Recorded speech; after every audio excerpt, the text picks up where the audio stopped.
Welcome to BlackUSA.news morning show. I'm your host, William Honolulu Jr. Join us as we explore the news and opinions that impact our community. We break down how the major stories have a very personal, local, and racial impact. No topic is off limits, but even if the conversation gets rough, we're always going to keep it real.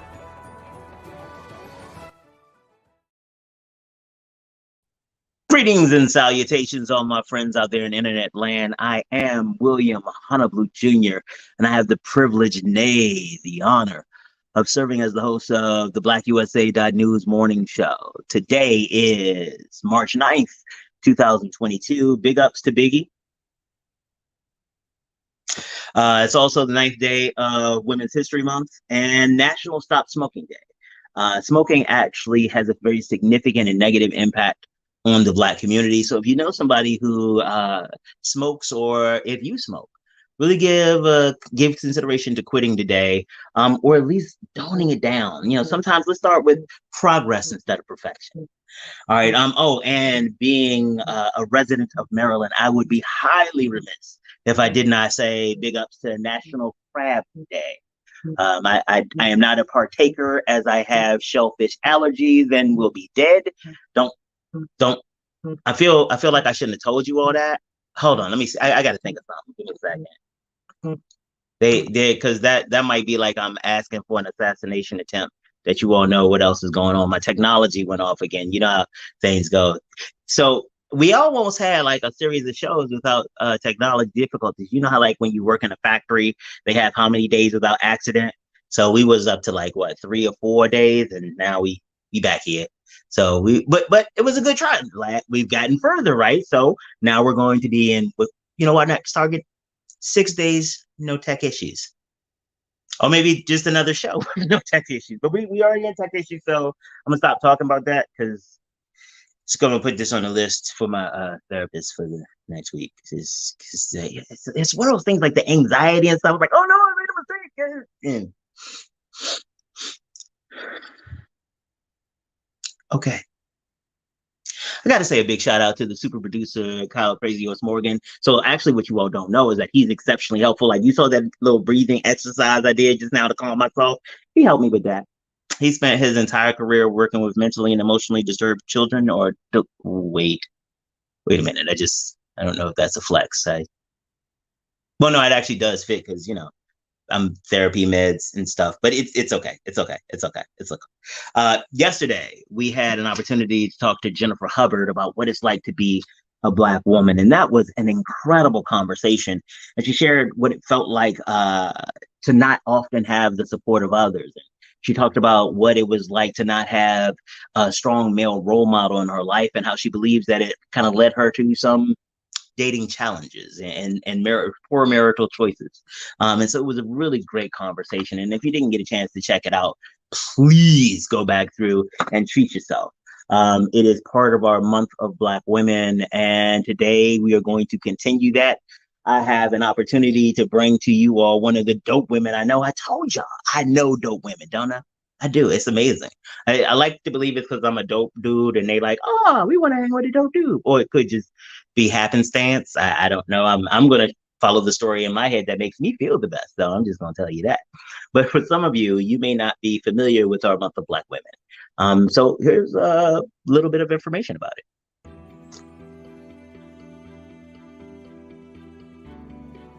Dear Shanae and Simone, as you move through life as Black women, you will have a very unique experience. In many cases, you will be asked or expected to serve in roles that weren't clearly explained, nor did you really agree to. Over the course of my life, I have met some amazing women who have navigated some of the spaces that you will encounter. I want my village to share with you their stories of trials and successes to help provide a foundation to understand your power to choose the woman that you will become and the strength that you can find in your sisters. This series of shows is my gift to you. The women you will hear from are phenomenal. They come from different backgrounds and have chosen different paths for their lives. Each represents a facet of the Black woman experience, Some of his stories may not align with your journey directly, but those stories are even more important. By listening closely, you can learn about uncommon experiences and find ways to support your sisters along your shared journey. I love you all so much, and I hope to see you soon.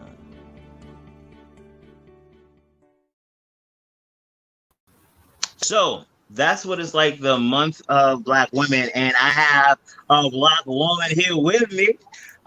One of my favorites. We got some time in the game, but we're not going to talk about how much time in the game we got, because I'll put it this way: I've earned all of my grades.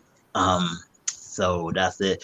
Lillet Williams. Lillet, welcome to the show. Thank you for having me.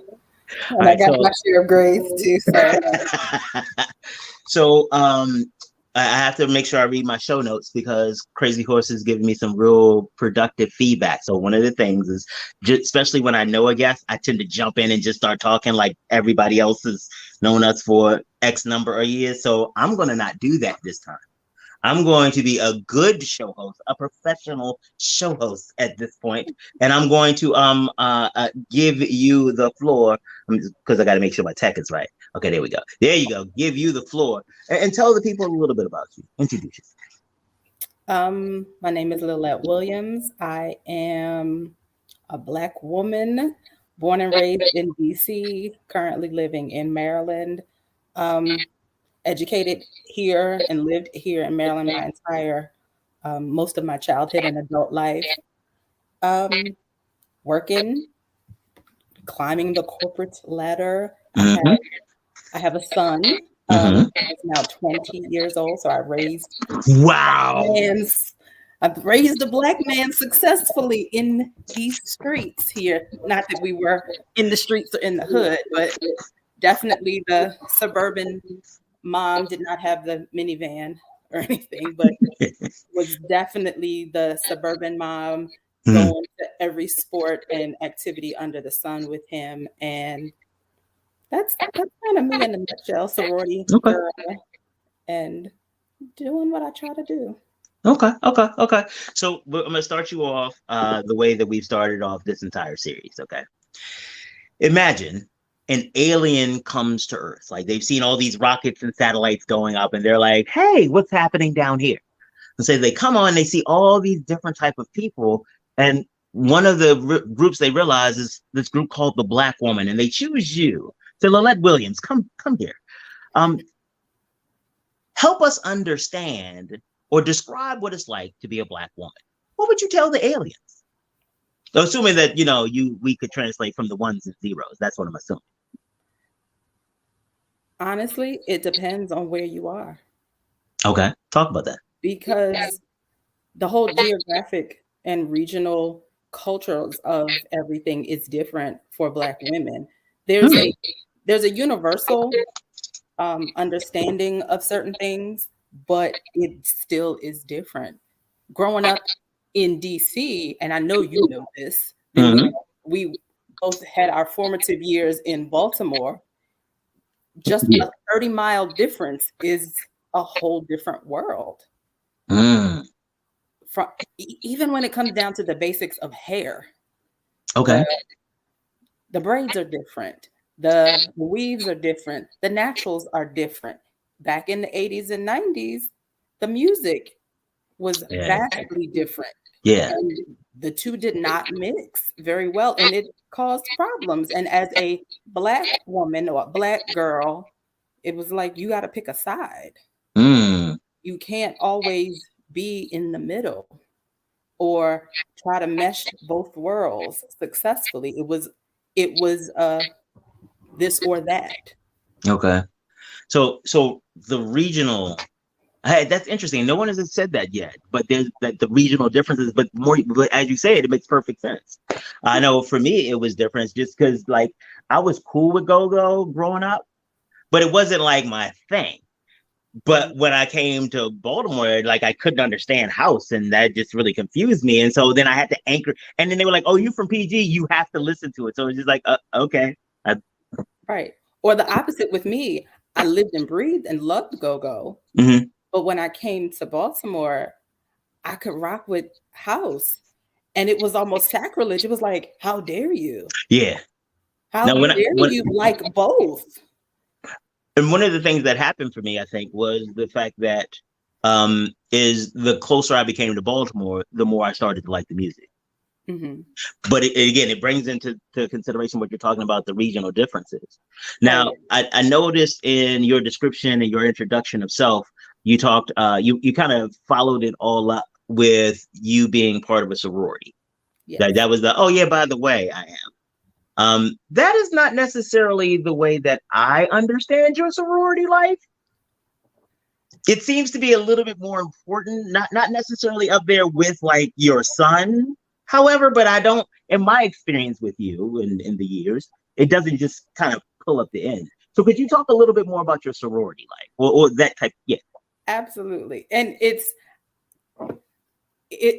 become a habit in the integrated spaces that I talk about, that I don't lead with that, because it's like, but you're an adult. Why are you still talking about sorority life? That was back in college. But I am a proud member of Zeta Phi Beta Sorority Incorporated. And as a historically Black Greek organization, it is a lifetime commitment. Mm-hmm. I am actually very active. I'm currently my chapter president. And it is a way of life. It is so much so, yes, my son, like when I say, hey, I'm going to, we're going to go hang out with your aunties, he'll ask, aunties or Zeta aunties?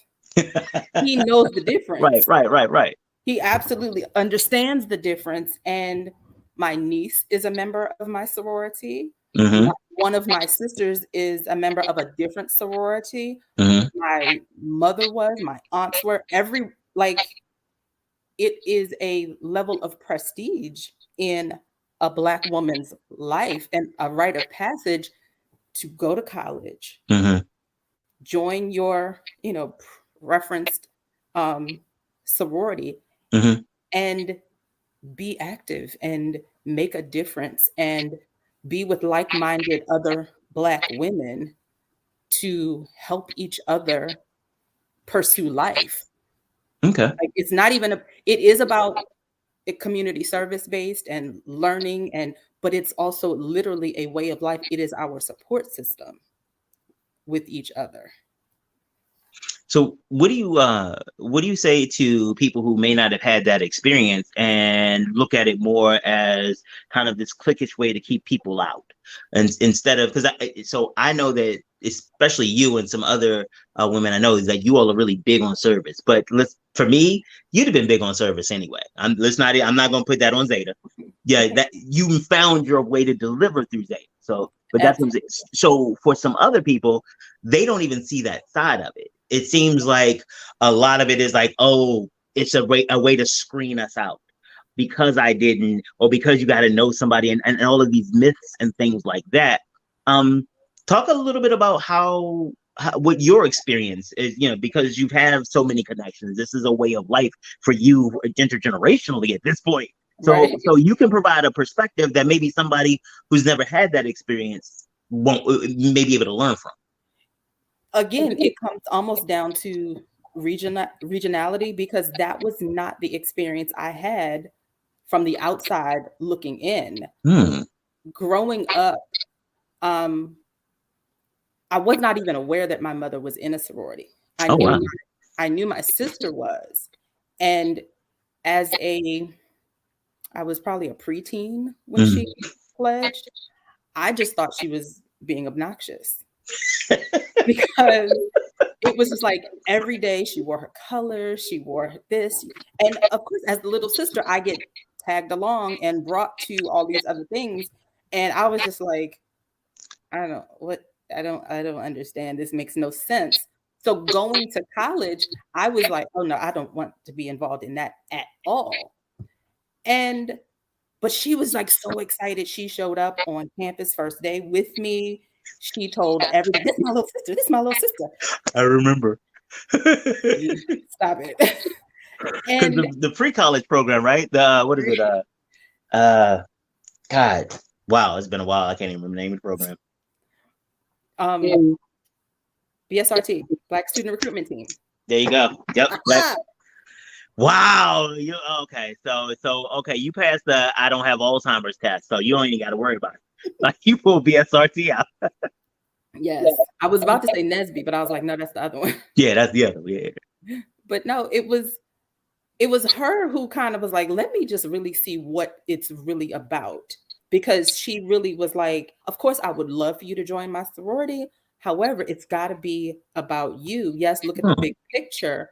But she really was like, but look at who your chapters are on campus, because that's who you will bond with. That's who you will stay connected with. Granted, you'll meet others throughout your lifetime, but these are the people that you will spend connected time with for the rest of your adult life. And she actually encouraged me to go to all of the interest meetings or rushes or whatever they were trying to call them at the time. And for me, Zeta was the one. He was just like, hey, how you doing? Oh, you want to come to the interest meeting? That's fine, but you don't have to. We can just hang out and be cool and be friends anyway. It didn't matter whether I was interested in the sorority or not. They were just like, what's up? How you doing? Mm-hmm. And that really spoke to me. And I make it a point to continue that to this day, almost 30 years in that it doesn't matter, because guess what? Oh, you want to come with us to our service project? By all means, come on. You want to hang out with us at the party? Fine, come on. You can't get in this line with us, but we can hang out. Not a problem. So it was the genuine sisterhood and sisterly love that did it for me. And it was like, I was actually friends with my line sisters before we became line sisters. Oh, wow. So it was effortless for us. All of my line sisters. I know all of your line sisters. Right. And like Nicole and I, like we were already friends. Big up to Nicole. Big up to Nicole Harbin. And neither one of us knew the other was interested in Zeta at all. So it was like, oh, hey. So it was genuine, and it was warm, and it wasn't calculated, and it wasn't like, oh, well, you can't hang with us. You can't sit with us at the cafeteria table because you're interested or you're whatever. Like, yeah, come on. Right. Oh, you said you're taking this class? Here, this is how you deal with this teacher. It was very just Black woman helping Black woman. And that is a really big deal. It is. Because it's hard out here just in general. And for Black women, you know, in most areas, like there are already limitations put against you, you know, like thing qualifications that they try to make you meet when it isn't necessary for anyone else.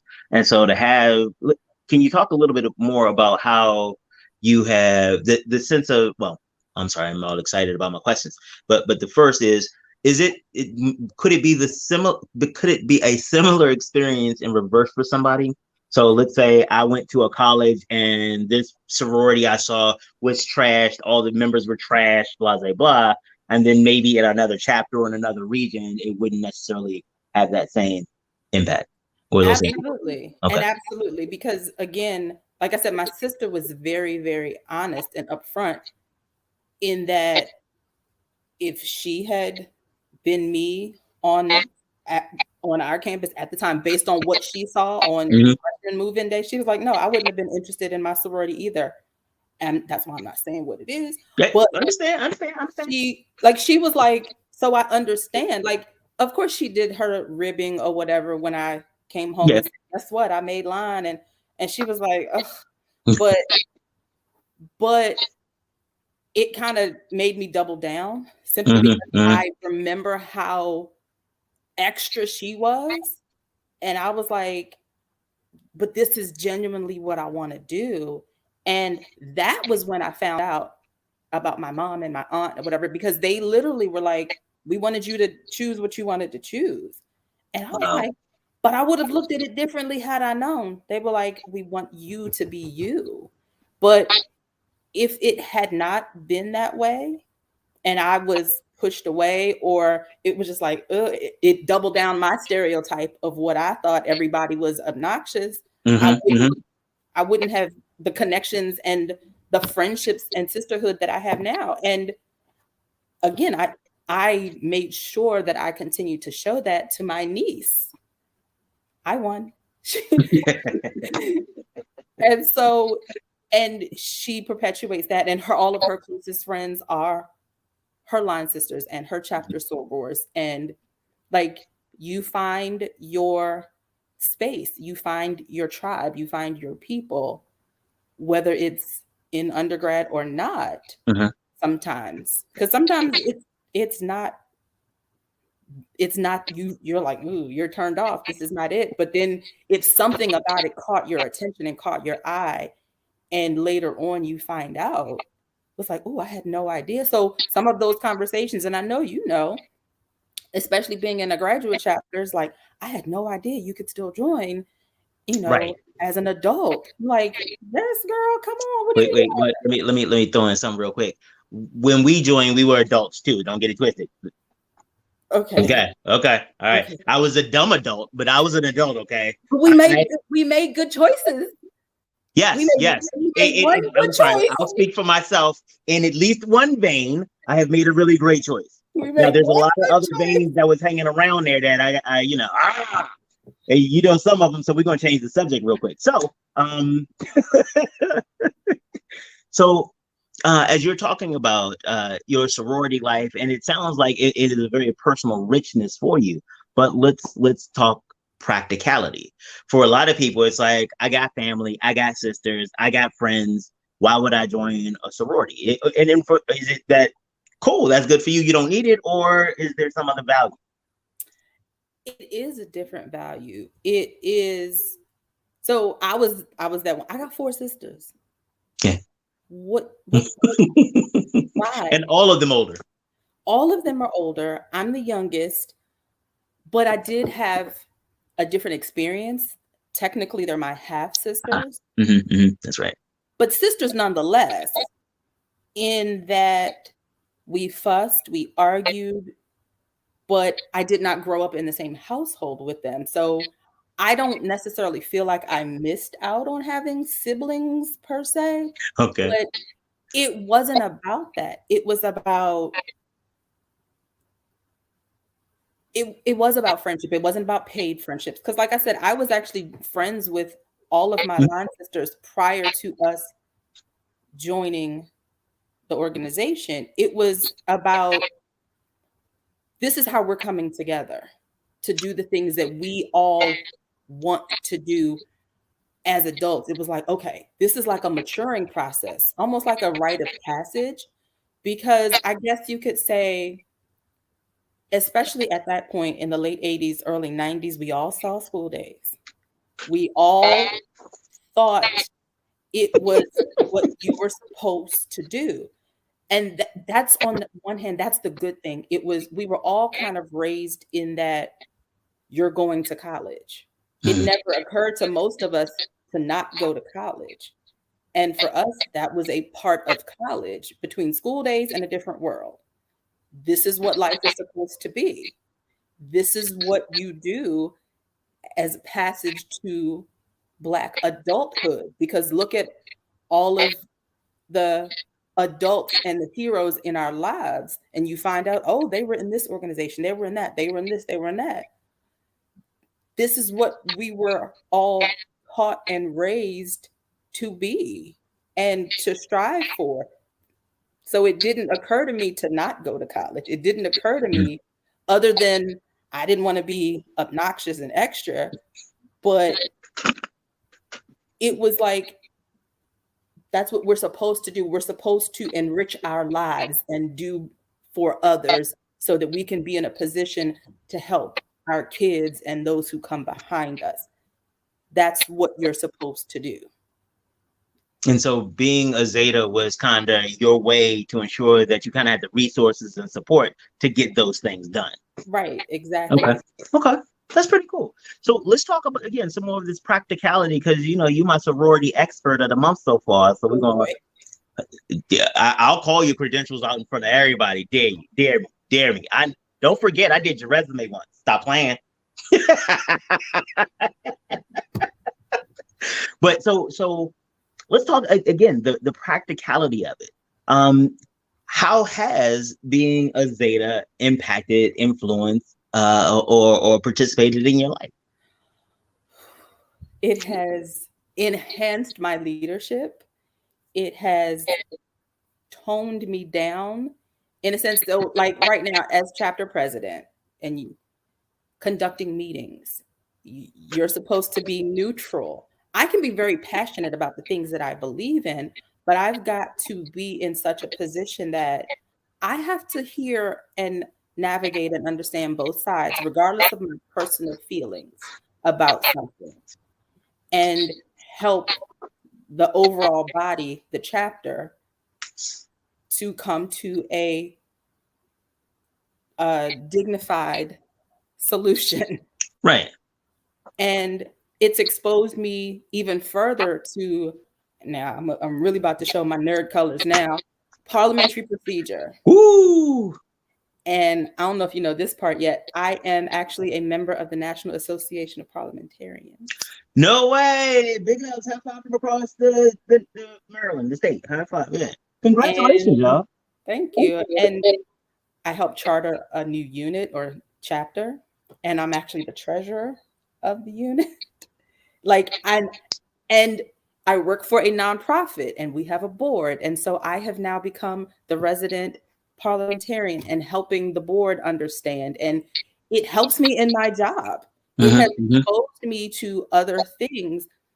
Even in mom world, I was the president of my son's Music Boosters, which is a nonprofit organization, and we had to raise money, and we had to do the bylaws, and we had to navigate monies and send the kids to Florida to perform. Like it has helped me take leadership and making sure to navigate these spaces, not just for myself, but for my kid and my family, helping to understand, to read legal documents and not always having to call you, knowing what it is that I'm reading and understanding and knowing how to navigate and knowing who to vote for the school board seats and things of that nature, and following the processes and procedures and explaining it to my son.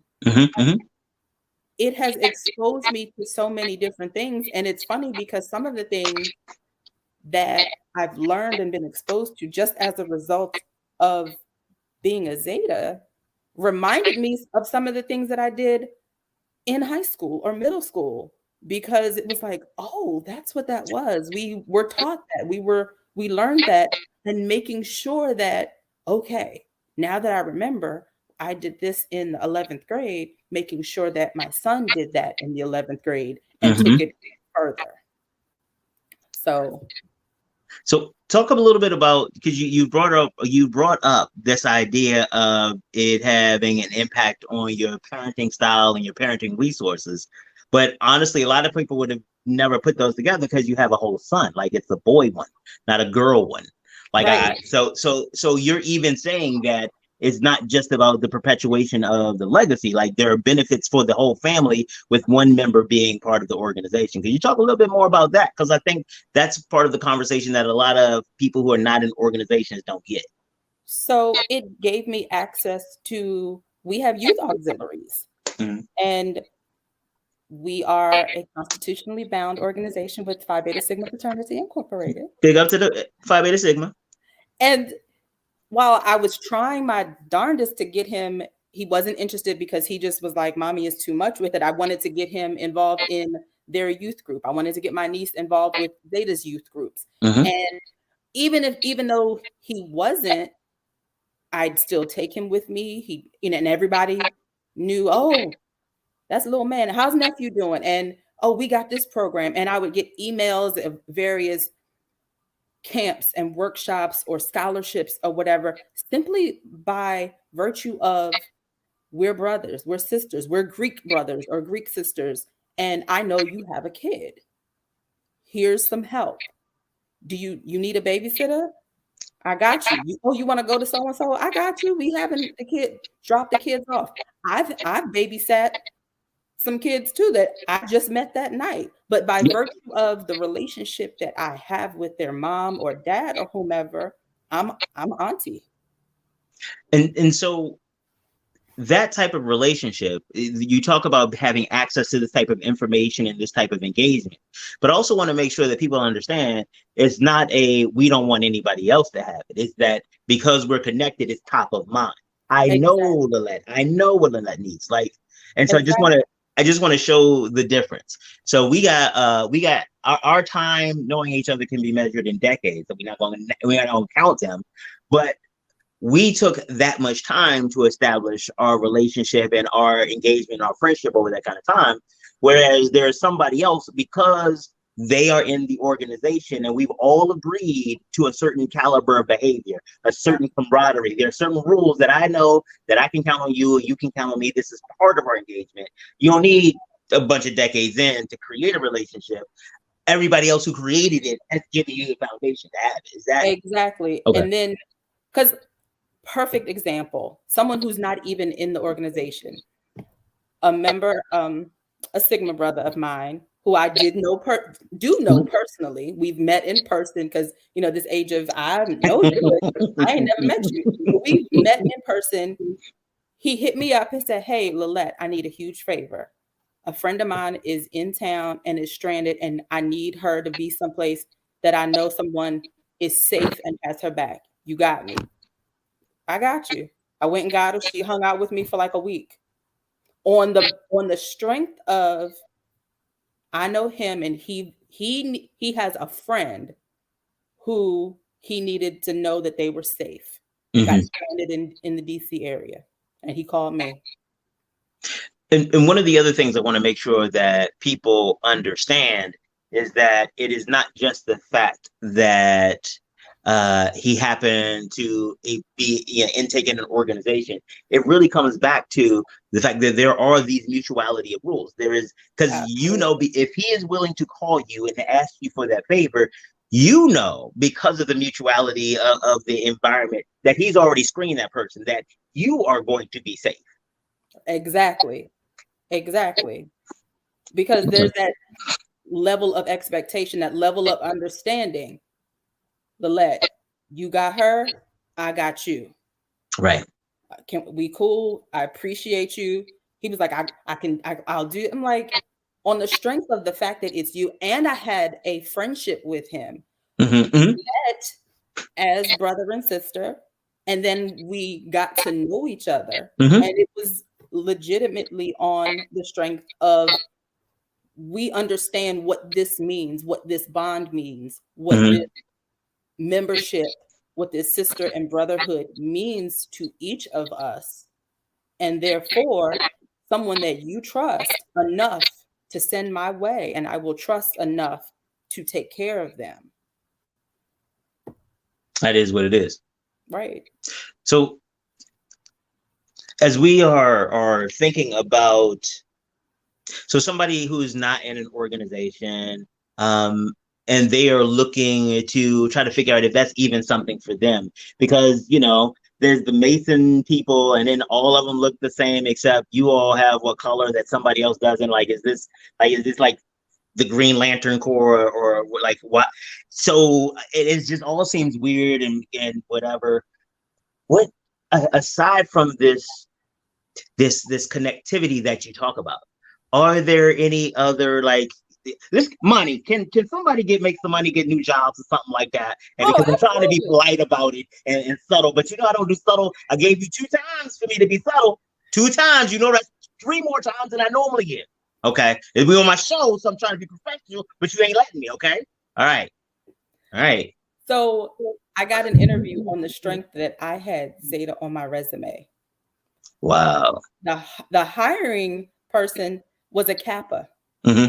He told me straight out, I didn't even really read your resume. I saw it was in blue ink because that's how obnoxious I am. I have turned into my sister just on a different level. My resume is in blue ink. Uh-huh. And so it stood out and he looked, yep, there's Zeta. Okay. And he gave me an interview. And he was a Kappa. Mm-hmm. We don't have that constitutional bond or whatever, but we are all a part of the Divine Nine. And there's that level of understanding of expectation. We are here to work and support each other as Black college educated people. We have a platform that we can help each other or others.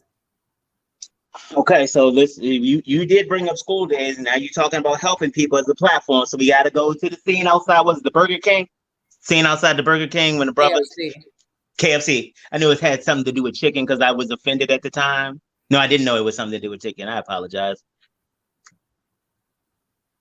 Anyway, that conversation about what are you all doing for real people? Like, this is all about you, because I know there have been, I'll speak for myself. I know that I have some brothers that are not the the greatest brothers around. A big A5, but you ain't shit.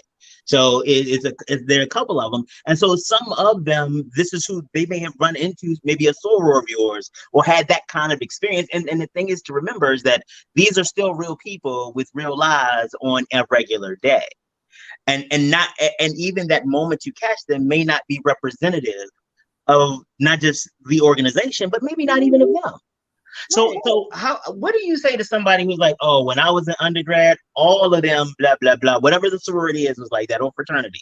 Or, when I grew up, Miss what's it called, it was a this or that, and I hated her and she was always mean. What do you say to that? Or do you say anything? I mean, people are people first and foremost. And I'm sorry that you had to experience that from XYZ member, and maybe they were having a bad day. I don't know. I can't speak for them. But for me and mine, I will give them the benefit of the doubt simply by virtue of you're a member. Somebody saw something in you once upon a time. But we all stray. We all are not always perfect in anything that we do. There are some days that I'm not the best employee. I have not always been the best mom. There are days that I'm like, just order what you want. I'm going to bed. I don't vegetable, whatever. I don't care. You came home late. Whatever. Right. I am a person first. And I'm flawed. And some days I don't want to be bothered. It just is what it is. And those people, those members of it doesn't even have to be a sorority or fraternity, any organization, you're just not always your best. Your priorities in life have shifted, have changed. And you know what? This is not on my list right now. So I don't really care. So I'm going to go and not be bothered. Or they've had a conflict with somebody and it's made them generalize the whole organization and taking it out on that and not that individual person and not having dealt with that. So yes, it's taught me conflict resolution as well. So let's talk about something that I've seen from many of my friends who happen to be Black women. When they find their passion, when they find the place that they fit, a lot of times they give themselves to it to the extent where they don't reserve anything to themselves.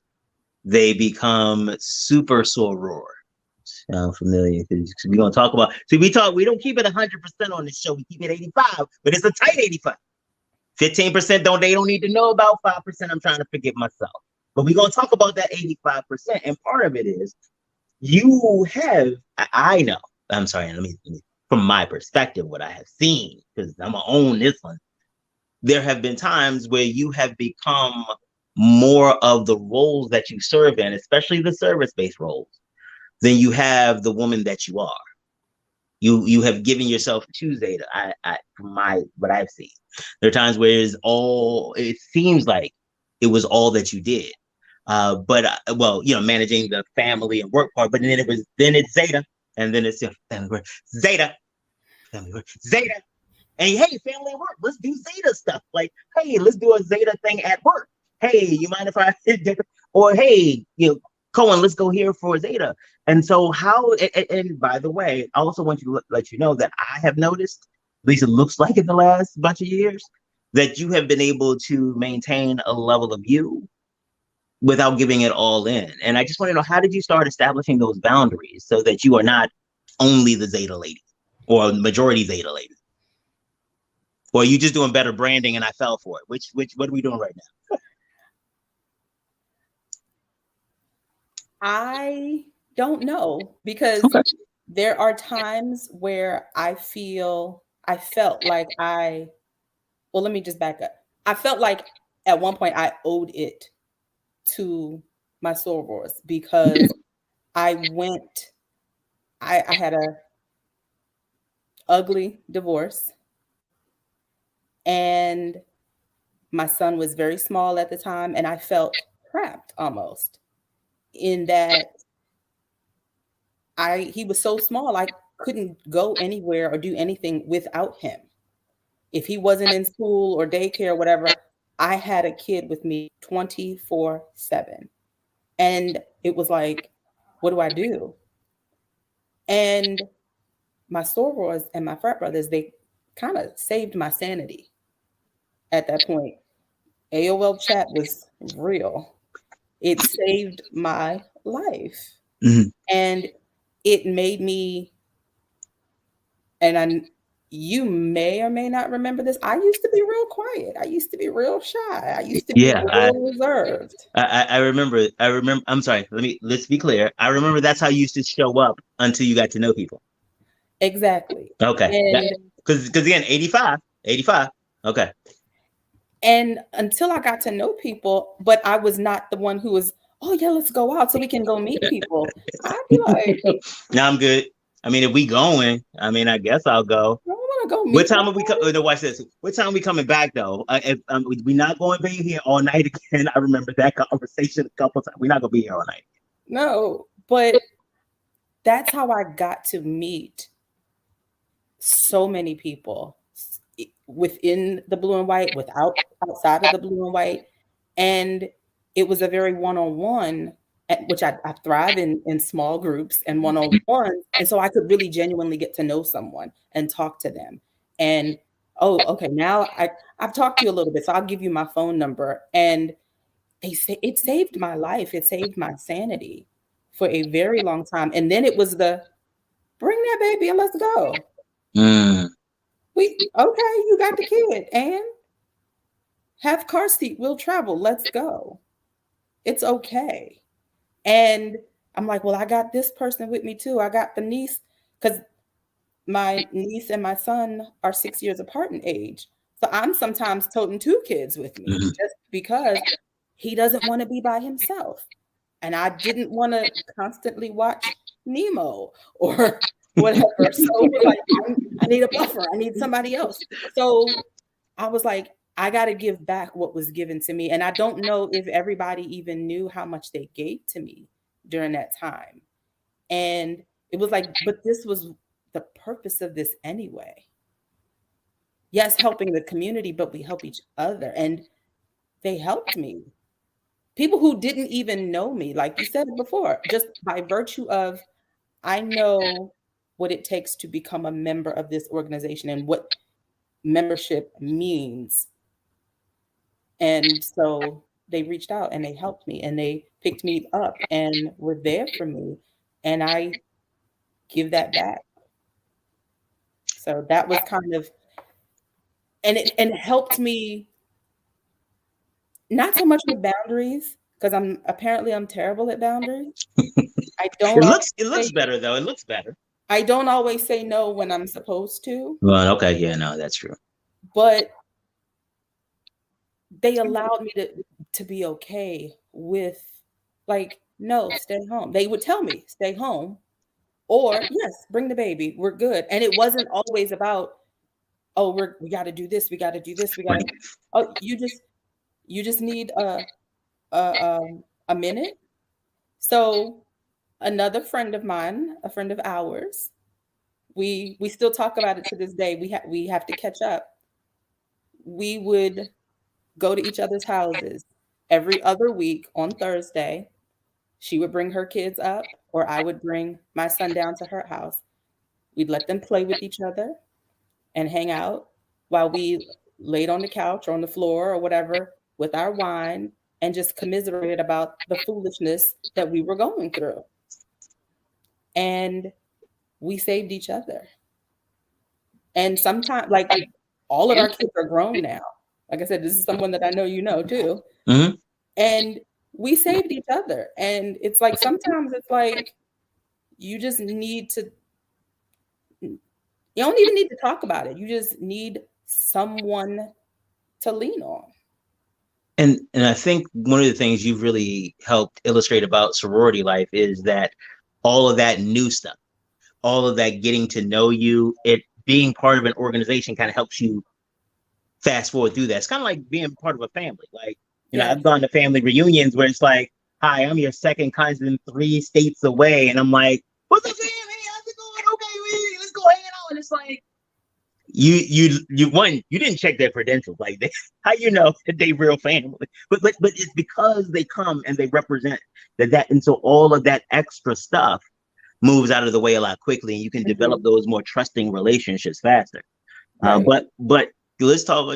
But as we get ready to, we wrapping up. I'm looking at the time because I've been real conscious of the time, like because I don't want to get in a groove and it'd be like 12:30 in the afternoon, and everybody's like, yo, they still going. So I'm being respectful. Being respectful. But what do you do as you are navigating, not you, but if somebody else was navigating the outside of it, because there are certain limitations to becoming parts of some of our organizations, whether it's, college attendance. For some people, it is they don't know anybody to hook up with to get there, nominate them in. And for some of them, it may be financial.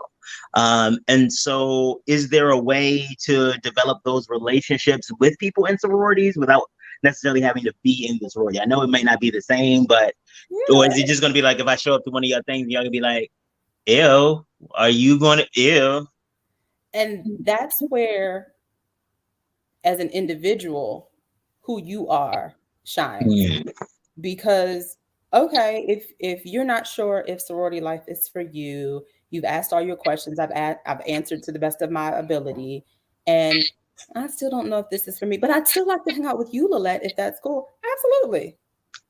Sure. Come on. You can still come to our service project. You can still come to our dance, our party, our this or that, or we can just go hang out and feed the ducks or watch the kids ride bikes or whatever.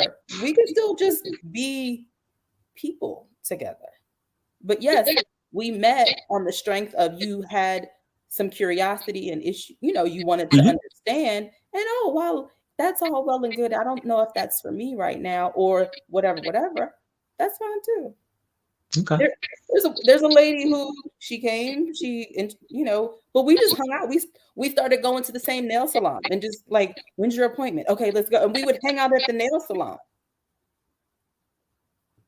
And there are, I know for us, and I know for you guys as well, there are a lot of guys who roll with us heavy enough that people don't realize that they're not frat. Like, if you see us, you see them, and it's like, oh no, I'm not. It's like, oh wow. But the other thing that I have also seen in those situations, and I want to know if it's similar for you, is that even the people who are not part of the organization but get the love from the group, they still have a level of that engagement. Other people, you're not frat, but you Will's man. Oh yeah, come on, I got you. My old roommate, because Renee. Oh, okay, yeah. Oh, yeah. Because me, her, and my line sister, we all were roommates my senior year. I actually met Renee randomly, and we just remained friends. And then come to find out, she and my line sister were roommates. So then it was like, oh, okay, well, we need a third. Okay. And she hung out with us so much that everybody, even my ex-mother-in-law thought that she was. She's like, well, isn't she your line sister? No, ma'am, it's not. But thanks. But it's funny because like she and I are still really good friends, and I'm her emergency contact. She tells people we're sisters, and I'm like, okay. So, but yeah, but no, she's not a member of any other sorority. She was interested in another one, but it just never came to fruition. But she still hangs out with us all the time. So yeah. That's cool. You have been exceptionally enlightening today. Like they got knowledges and stuff. That's crazy. That's crazy.